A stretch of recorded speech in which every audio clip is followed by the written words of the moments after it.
It-track record ta' Gvern Laburista hija l-garanzija tal-futur. Dan kien il-messaġġ ewlieni li għadda il-Prim Ministru mexxej Laburista Robert Abela f'intervista mal-ġurnalista Times Mark Lawrence Ammejt. Hawnhekk il-Prim Ministru tkellem dwar il-ħidma tal-Gvern immexxi minnu u qed jaħdem b'mentalità daqs li kieku l-elezzjoni ġenerali għadha ġejja. Mill-ewwel ta' Ġunju il-moħħ tiegħi, il-mod taħsib tiegħi reġa' ġie lura xejn b'xejn.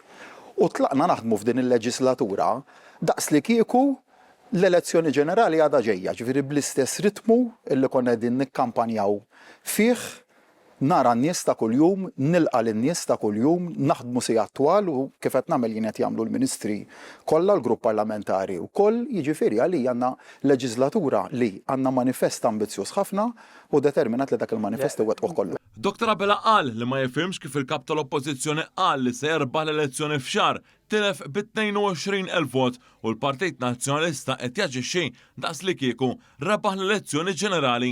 Il-Prim Ministru sostna li Gvern Laburista immexxi minnu se jżomm stabbli il-prezzijiet tal-elettriku, il-gass u l-fuels. Qal li dan jista' jsir biss għax l-ekonomija qed teċċedi l-aspettattivi ta' aġenziji internazzjonali fosthom il-Kummissjoni Ewropea u l-Fond Monetarju Internazzjonali l-IMF. It-track record tagħna huwa l-garanzija tal-futur. Jiġifieri kien ħartu bili fl-2013 li temmina dik. Jiġifieri ktejt lillum x'inhuwa ma ħobx nfaħħal lil nifsi, ma kissaqsini l-iktar ħaġa li ngburi biha fost affarijiet oħra, ma forsi waħda mill-iktar affarijiet. Illi konsistentement aħna li żgħar stat membru fl-Unjoni Ewropea u nelbu lil kull stat membru ieħor f'termini ta' ħolqien tax-xogħol u f'termini ta' tkabbir ekonomiku. Nagħmluha dik għax nafu kif nimmaniġjaw l-ekonomija u l-finanzi tal-pajjiż u għaliex qatt mużajna l-politika tal-awsterità. Il-Prim Ministru tenna li l-budget li ġej se jkun wieħed li jibqa' jinċentiva lil poplu biex iżomm il-konfidenza ekonomika.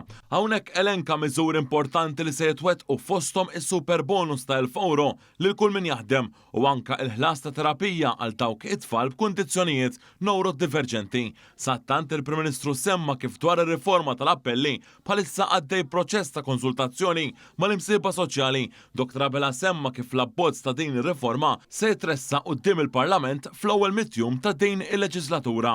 Xogħlijiet kif għattajjeb inti ma jistgħux jinbdew sakemm il-permess ma jkunx għadda mit-tliet stadji tiegħu, jiġifieri għandek l-approvazzjoni mill-awtorità tal-ippjanar.